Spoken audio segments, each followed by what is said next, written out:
परिचय। क्या तुम जानती हो, मेरे पिता मधुमेह से पीड़ित हैं। ओह, क्या तुम्हारे दादाजी को भी मधुमेह था? मैं नहीं जानती, पर तुम ये क्यों पूछ रही हो? मैं ये जानना चाहती हूँ कि कहीं तुम्हारे पिता को ये रोग उनके माता पिता से वंशागत रूप से तो नहीं मिला? किसी को वंशागत रूप से रोग कैसे मिल सकता है? माता पिता से उनके बच्चों में आनुवंशिक तत्व के स्थानांतरित होने से वंशागत रोग हो सकते हैं। आओ, मैं तुम्हें विस्तार से बताऊं। उद्देश्य। इस पाठ के अंत में आप निम्न करने में सक्षम हो जाएंगे: आनुवंशिक तत्व के रूप में डीएनए की खोज को समझना, पॉलीन्यूक्लियोटाइड श्रृंखला डीएनए तथा आरएनए की संरचना को समझना, केंद्रीय सिद्धांत यानी सेंट्रल डॉगमा की पहचान करना, केंद्रक में डीएनए की पैकेजिंग को समझना, ग्रिफिथ के रूपांतरण सिद्धांत को समझना, हर्शे एवं चेस के प्रयोग को समझना और डीएनए तथा आरएनए के बीच अंतरों को पहचानना। डीएनए की आनुवंशिक तत्व के रूप में पहचान। सन 1869 में फ्रेडरिक मिशर ने केंद्रक में डीएनए की एक अम्लीय पदार्थ के रूप में पहचान की तथा इसे केंद्रकिन यानी न्यूक्लिन का नाम दिया। मॉरिस विल्किंस एवं रोसोलिंड फ्रैंकलिन ने एक्सरे द्वारा डीएनए की क्रिस्टलोग्राफिक छवि प्रस्तुत की।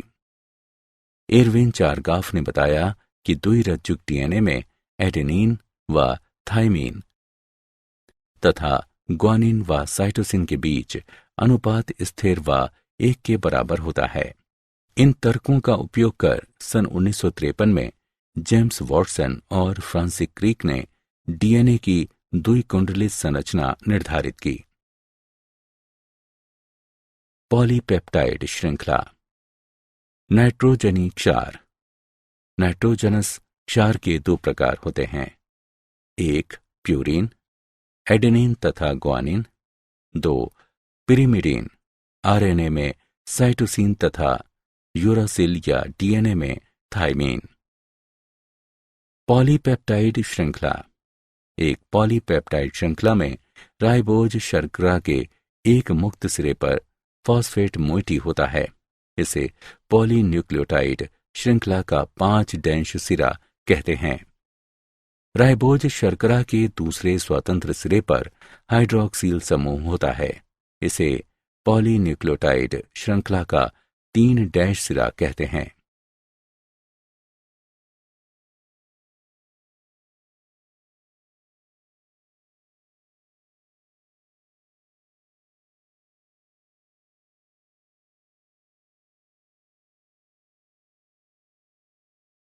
डीएनए की संरचना।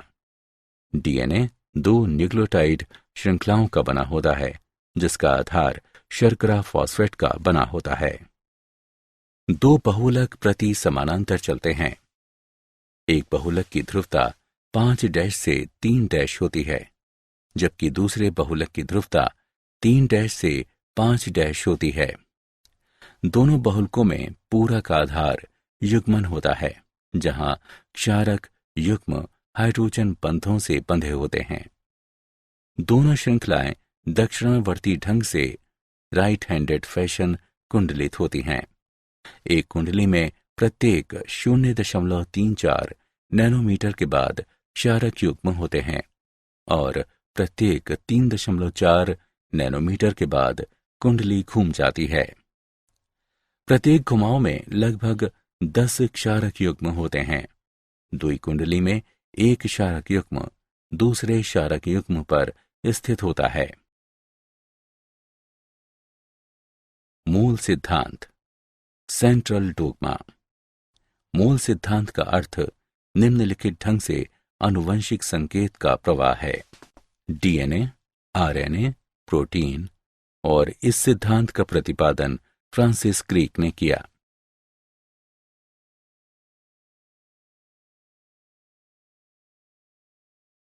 प्राक केंद्रकों यानी प्रोकार्योट में डीएनए कुंडली संवेष्टन। एक प्रारूपी स्तनधारी कोशिका में डीएनए दुई कुंडली की लंबाई 2.2 मीटर होती है। एक छोटे से केंद्रक में इसका समावेश कैसे होता है? एक प्राक केंद्र की कोशिका में डीएनए। प्राक केंद्रकों में डीएनए विशाल पाशों में संगठित होता है, जिसे प्रोटीनों में स्थित केंद्र काभ यानी न्यूक्लियोइड थामे रहते हैं। ससीम केंद्रकों यानी यूकारियोट्स में डीएनए कुंडली का संवेष्टन। ससीम केंद्रकी में हिस्टोन्स संगठित होते हैं, जिससे 8 हिस्टोन अणुओं की एक इकाई का निर्माण होता है, जिसे हिस्टोन अष्टक कहते हैं। डीएनए ऋणात्मक रूप से आवेष्टित अष्टक से लिपटा होता है, जिससे केंद्रिकाभ यानी न्यूक्लियोजोम का निर्माण होता है।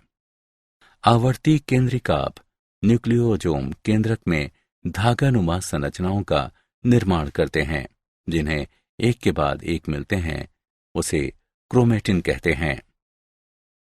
इलेक्ट्रॉन सूक्ष्मदर्शी में केंद्रिकाभ न्यूक्लियोजोम धागे पर मनके जैसे दिखाई देते हैं।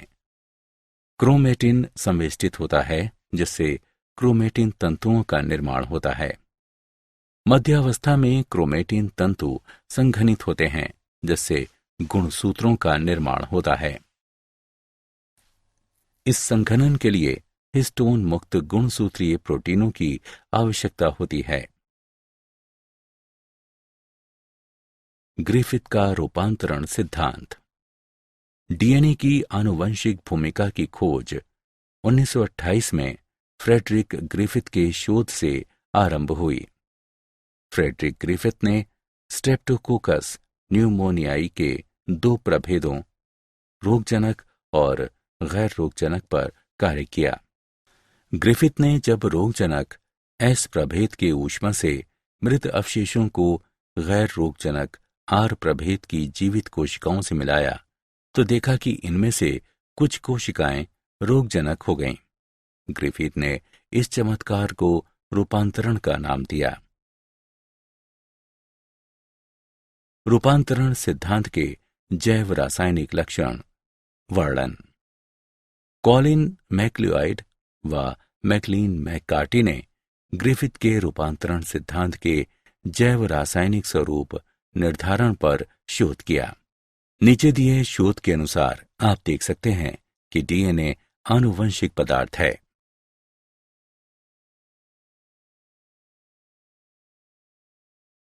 हर्शे चेस प्रयोग। सन 1952 में अल्फ्रेड हर्शे और मार्था चेस ने अपने प्रयोगों से सिद्ध किया कि डीएनए T2 नामक जीवाणु भोजी फाज का आनुवंशिक तत्व है। उन्होंने कुछ विषाणु रेडियोधर्मी फास्फोरस रेडियोधर्मी डीएनए उत्पादक से युक्त एक साधन पर और कुछ अन्य रेडियोधर्मी गंधक यानी रेडियोधर्मी प्रोटीन उत्पादक युक्त साधन पर उगाए।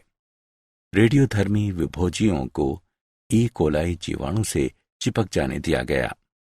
पाया गया कि रेडियोधर्मी डीएनए से युक्त विषाणु से संक्रमित जीवाणु रेडियोधर्मी थे, जबकि रेडियोधर्मी प्रोटीन से संक्रमित विषाणु में डीएनए नहीं था। इससे स्पष्ट होता है कि विषाणु से जीवाणु का प्रेषित तत्व डीएनए था। आनुवंशिक तत्व के गुण। एक आनुवंशिक रूप में कार्य करने हेतु एक अणु का निम्नलिखित मानकों को पूरा करना आवश्यक है। उसे प्रतिकृति बनानी चाहिए। उसे रासायनिक और संरचनात्मक स्तर पर स्थिर होना चाहिए। उसमें उत्परिवर्तन की संभावना होनी चाहिए। उसमें स्वयं को मेंडलीय लक्षणों के रूप में प्रकट करने की क्षमता होनी चाहिए।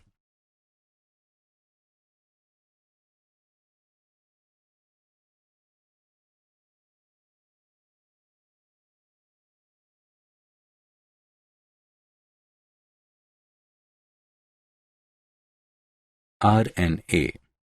आरएनए पहला आनुवंशिक पदार्थ था। जीवन की आवश्यक प्रक्रियाओं एवं प्रोटीन संश्लेषण तंत्र का विकास आरएनए से हुआ।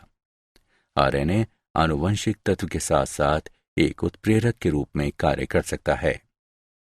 एक उत्प्रेरक के रूप में आरएनए प्रतिक्रियाशील और अस्थायी था। इस तरह आरएनए के रासायनिक रूपांतरण से एक स्थायी आनुवंशिक तत्व के रूप में डीएनए का विकास हुआ।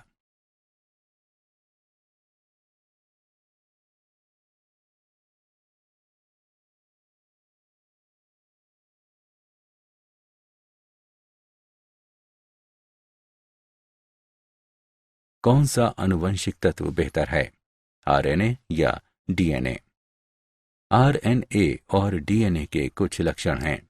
इस तरह आरएनए आनुवंशिक संदेश के संचरण के लिए बेहतर है, किंतु अपेक्षाकृत अधिक स्थिर होने के कारण डीएनए आनुवंशिक संदेश के भंडारण हेतु बेहतर है। क्या आप जानते हैं, पूर्व निर्मित डीएनए, डीएनए बहुलक तथा चारों डीऑक्सी न्यूक्लियोटाइडों की थोड़ी सी मात्रा से डीएनए का संश्लेषण किया जा सकता है। इससे डीएनए बहुलक के शुद्धिकरण के साथ साथ जैविक रूप से सक्रिय डीएनए उत्पादन में सहायता मिलती है।